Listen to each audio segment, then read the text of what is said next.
Turkey, cranberry sauce, green bean casserole, family fights, and football. It must be Thanksgiving in the middle of October as we're in week 13 with the first place Atlanta Falcons hosting the 5-6 New Orleans Saints. Opening drive, first play of the game, and Alvin Kamara has a big hole, cuts upfield, breaks a tackle, picking up 13 and a first down. Next play, and the chains move again as Brees fires to a wide open Ted Ginn, who makes the awkward 16-yard catch. Next play again, and the Saints continue to chug right along as Brees finds a wide open Jalen Strong for 15 more. Falcons finally get the Saints to third down, but like the baby shark, my user defense is doo-doo. Deion Jones whiffs the tackle, and Kamara picks up 12 to move the chains. But then 3 plays later, it's some user redemption as Isaiah Oliver comes screaming off the edge to stuff Drew Brees like a Thanksgiving turkey, and that brings up fourth down where the Saints send out Will Lutz, who is good from 43 yards out, and the Saints strike first blood with a 3-0 lead. Falcons' first chance now, and their drive is quickly halted by Cameron Jordan, who would have himself a monster night as he picks up his first sack. So it's back to the Saints, where on 2nd and 3, Brees play fakes and hits Traquan Smith for the 16-yard catch near midfield. Then later in the drive, Brees and the Saints facing 3rd and 6, where he looks for the same throw, but this time the coverage is there.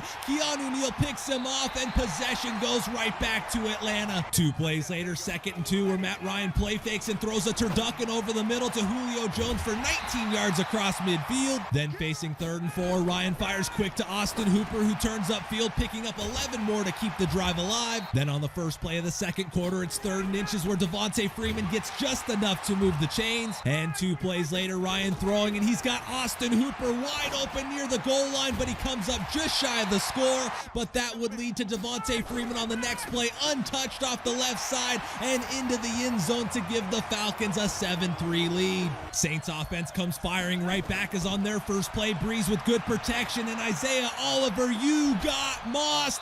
Keith Kirkwood with the incredible 26-yard catch. Then 2 plays later, Brees again with great protection and finds Ted Ginn Jr. over the middle for 20 more yards to the Falcon 29. 3 plays later this time, Brees again throwing and floats a pass deep down the middle for Traquan Smith, who has it initially, but the Deion Jones hit knocks it loose. So make it 4th down, where Will Lutz comes on and puts through another 43-yard field goal to make the score 7-6 and cut the Falcons' lead to 1. First play of the Falcons drive, and Deuce Douglas presses the wrong button but still completes the 16-yard pass to Calvin Ridley. Then on the next play, Living Faith Squad, you asked for it, and it's finally here as Mohamed Sanu fires deep to Julio Jones, who skies up for the 38-yard catch, and the big trick play leads to 1st and 10 at the Saints 17. But 3 plays later, and facing 3rd and 5, it's Ryan firing a dangerous pass that's nearly intercepted. So make it 4th down and bring out Giorgio Tavecchio, who is good from 29 yards to make it 10-6 and push the Falcons' lead back to 4.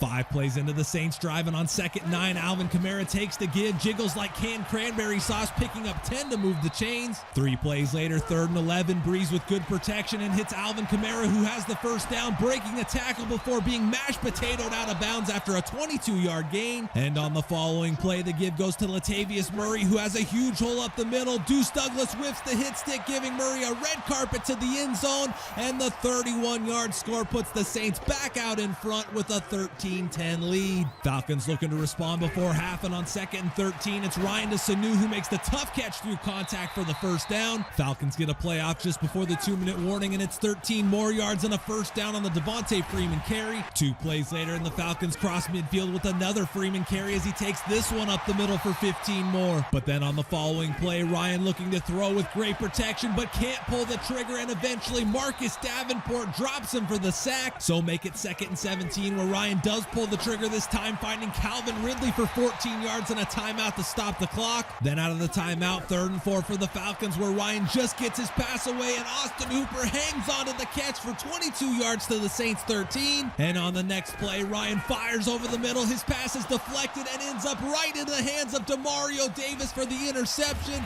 So the Falcons come away with nothing and head into the break trailing 13-10. Falcons get the ball to start the third, and on their first play, Ryan throwing and goes short to Freeman, who avoids a tackle and finds a lane, picking up 26 into Saints territory. Next play, Ryan with the play fake and looks deep before again dumping to Freeman, who turns upfield, jukes one defender, throws another one off, picking up 10 more and another first down. Then 3 plays later, 3rd and 3, and the X Factor Cameron Jordan makes cream corn out of Matt Ryan for his second sack of the the night. Falcons send out WK13, who from 53 yards out is nothing short of perfect, and this one's tied up at 13 apiece. After both teams exchange punts, the Saints enter Atlanta territory as Brees fires down the seam to Ted Ginn, who hangs onto the 31-yard catch. Next play, and the chains move again as Brees finds Keith Kirkwood on the crosser, who turns upfield and is decapitated after a 14-yard gain. And that would lead to 2 plays later. Brees firing quick to Jared Cook, who dives into the end zone for the 5-yard score. And once again, the Saints find themselves back out in front. Falcons looking to answer back, and on their first play, it's Ryan with the play fake, drifting to his left and finding a wide open Austin Hooper for 25 yards into New Orleans territory. Next play, and move those chains again as Ito Smith takes the counter and has lots of room, picking up 13 more to the Saints 35. Then 2 plays later, 2nd and inches, where Ryan's looking to throw and fires to Julio Jones, who is more wide open than a spatchcock turkey, and the 25-yard touchdown once again ties things up at 20. Fourth quarter now, Saints on the edge of field goal range, facing 3rd and 9, where Brees play fakes and fires down the seam, but Keanu Neal is there for his 2nd pick of the night. He brings it back to the Falcons 24, and the Saints turnover takes away their chance at a long field goal, and now the Falcons have a chance to take the lead. But after getting just across midfield, the Falcons drive stalls as Ryan fires off the mark, incomplete, to bring up 4th down. So it goes right back to the Saints inside their own 10, where Brees throws Jared Cook to the open field, resulting in a 20-yard gain and some breathing room for the Saints. 2 plays later, Brees throwing again, and he's got Traquan Smith on the curl for 13 more and another Saints 1st down. 2 plays later again, and the give goes to Alvin Kamara, who takes it right up the middle for 15 yards and make it 15 more as Deion Jones is guilty of a face mask on the tackle. Then on the very next play, it's Brees with a play fake and looking to throw, but Grady Jarrett returning to action is going to turn Brees into Dutch apple pie as he crumbles to the turf, pushing the Saints back to the Atlanta 38. But then on 3rd and 10, it's Brees roasting the Falcon defense, dropping a dime into Ted Ginn for 28 yards to set up 1st and goal. And on the next play, Brees is throwing again and finds Traquan Smith wide open for the 2-yard score. And with 6:20 to go, the Saints have themselves a 27-20 lead. Ensuing drive, 2nd and 12, Ryan looking to throw, but once again can't pull the trigger, and for the 4th time tonight, it's a Cameron Jordan sack. So make it 3rd and 17, where Ryan is again throwing and has Mohamed Sanu, but he can't hang on. Would have been a 1st down, but instead it's a Falcons punt. New Orleans across midfield, Falcons need a stop, and Keanu Neal says, "I'll call your stop and raise you a turnover," as he forces the Alvin Kamara fumble, and the Falcons down 7, take over near midfield. Then facing 3rd and 1, it's Devontae Freeman with a huge hole, picking up 11 and taking us to the 2-minute warning. Then out of the 2-minute warning, it's Ryan standing in and finding Calvin Ridley late on the crosser, and he's got 16 more. Doesn't get out of bounds, but the clock not really a factor yet. And on the next play, Ryan drops the throw, wants the end zone, and Austin Hooper had his Wheaties this morning and makes an incredible catch, and the 29-yard Ryan to Hooper strike makes it 27-26. Extra point is up and good, and with 1:25 to go, we're locked up at 27. Still plenty of time for the Saints though, and on their first play, Brees with good protection fires deep downfield, where his pass is off of Keith Kirkwood's hands,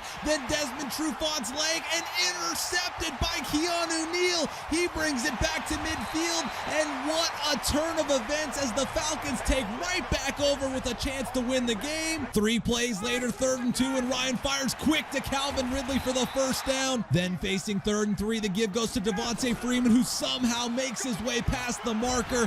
Falcons in field goal range, run the clock down. Sean Payton ices the kicker, but what does it matter, because WK13's kick is not even close.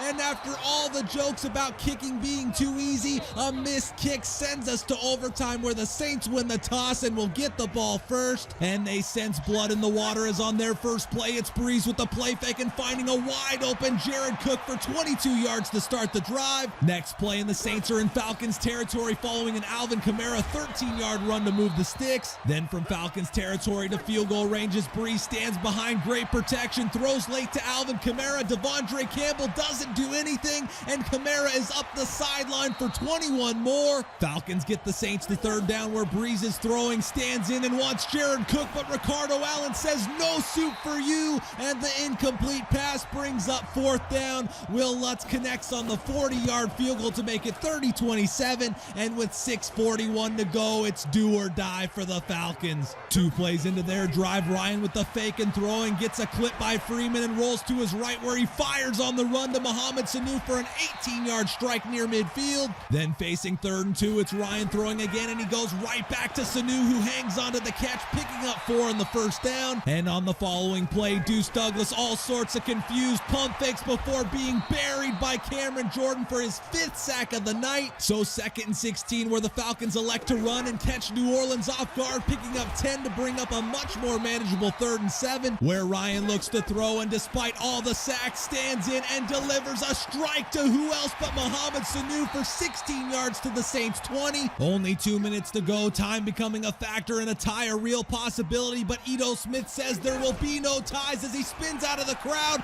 finds a lane, and is into the end zone from 20 yards out. And put on your fat pants and cut a slice of pie, because this one is over. And the Falcons make it 5 in a row as they score with 1.5 minutes to go to tie it, miss a field goal to win it, give up a field goal in overtime, but come back with a touchdown drive ending with an incredible 20-yard Ito Smith run. And the Saints dropped to 5-7 on the year, while the Falcons moved to 8-4 and will have 10 days to prepare for the Panthers, who come into Atlanta next week.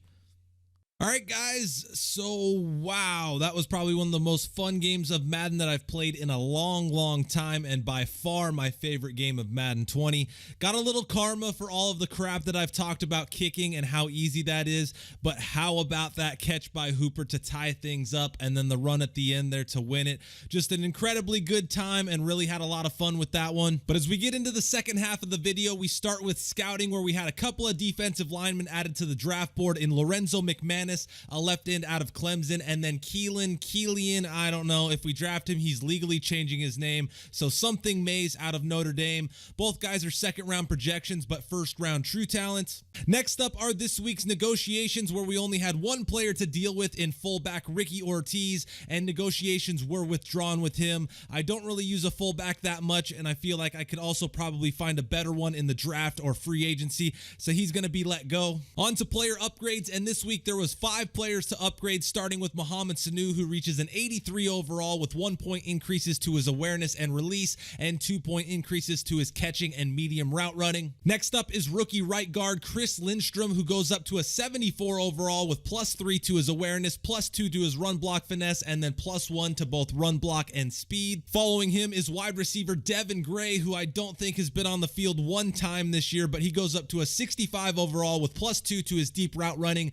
and +1s to his awareness, catching, and release ratings. Linebacker Jermaine Grace is next in line and finds himself at a 62 overall with +2 bumps to his awareness and zone coverage, and 1 point increases to both block shedding and tackle. Then lastly, we have reserve quarterback Kurt Benkert, who goes from a 47 to a 48 with +3 to his awareness and a 1 point increase to his throw under pressure. Then with Keanu Neal's monster night against the Saints, it triggered a breakout scenario, so he's going to have a chance to become a superstar X factor in our next game against the Panthers, but I have to either hold the Panthers to less than 100 yards passing or get Neal 3 interceptions, forced fumbles, tackles for loss, or sacks. So probably not going to happen, but I did dominate the Panthers last time, so anything's possible. But we're done with the team stuff, so let's go around the league, where in other Thanksgiving action, the Lions beat the Bears and the Bills beat the Cowboys. Moving to Sunday, the Titans win by 3, the Bengals win by 11, and the Panthers win by 9. The 2-9 49ers upset the 9-2 Ravens. Jaguars hammer their state mates 38-10. Packers shut out the Giants. Eagles win in overtime over the Dolphins. Chiefs squeak by the Raiders. Cardinals establish themselves as the top team in the West with a 31-10 win over the Rams. Browns and Broncos get division wins. Then on Sunday night, the Patriots win 24-14 in Houston. And wrapping up the week on Monday night, the Seahawks drop the Vikings 24-21. So looking at the AFC standings, the Patriots lead the way in the East at 7-5 by a game over the Dolphins and Jets. Browns and Ravens are now tied atop atop the North, but only by a game over the Bengals. Jaguars are 7-5 and hold a 2-game lead in the South. Then out west, the Chiefs are in firm control of the division lead at 9-3. On the NFC side, there's 8-4 teams everywhere, as all 4 division leaders have that record. The Cowboys, Redskins, and Eagles are all tied in the East. Lions have sole possession of the North. We now hold a 2-game lead in the South, as do the Cardinals in the West. The AFC Offensive Player of Week 13 is Bengals quarterback Andy Dalton. The 9th-year TCU product was 30 of 44 passing for 361 yards and 4 touchdowns through the air, also adding another score on a 1-yard touchdown run to lead the Bengals to a 42-31 home win over the Jets. On the NFC side, Week 13 looks just like Week 12 as Dak Prescott takes home his 2nd consecutive and 3rd award of the season. Prescott was 20 of 29 on the day, throwing for 328 yards and 3 touchdowns, but it wasn't sweet victory, only sweet potato pie for Prescott as his Cowboys fell 28-21 to the Bills on Thanksgiving. As for the defense, the AFC award goes to Patriots linebacker Dante Hightower. The 2012 first-round pick was in on 9 tackles and got to Texans quarterback Deshaun Watson 4 times, which resulted in 3.5 sacks to help the Patriots stifle the Houston offense and pick up a 24-14 Sunday night win. Then wrapping up with the NFC Defensive Award, it's who else but Keanu Neal of our Falcons. Neal registered 10 tackles, 1 for loss, knocked away 1 pass while picking off 3 others, and also forced a fumble to help the Falcons pull off a 33-30 overtime win over the Saints. On to the leaders, and starting with the passers, it's a couple of new but familiar faces as our own Matt Ryan takes back the top spot in passing yards. Andrew Luck continues to lead in passing touchdowns now with 29, and after 1 week away, Baker Mayfield returns as the league leader in passer rating. No new faces for the rushers, however, as Ezekiel Elliott continues to hold the league in rushing yards with 1,336. Kerryon Johnson adds 2 more touchdowns and now leads with 11, and Todd Gurley and his 5.8 yards per carry are still good for the top spot. The receiving leaders are also the same, with our own Julio Jones occupying the top spot in receptions with 75, as well as receiving yards with 1,337, and then Keenan Allen was kept out of the end zone this week, but his 11 touchdown catches are still good for the league lead. Then wrapping up with the defensive leaders, it's no longer a Falcons jackpot, but close, as Deion Jones leads with 144 tackles. Cameron Jordan's 5-sack night against us now gives him the top spot in sacks, while Keanu Neal's 3-interception night has him taking the interception lead from our rookie cornerback Jordan Miller. Looking forward to next week, it's the Cowboys and Bears on Thursday night. Moving to Sunday, we kick off the morning games as we host the Panthers. Colts travel to Tampa Bay, Dolphins at the Jets, 49ers at the Saints,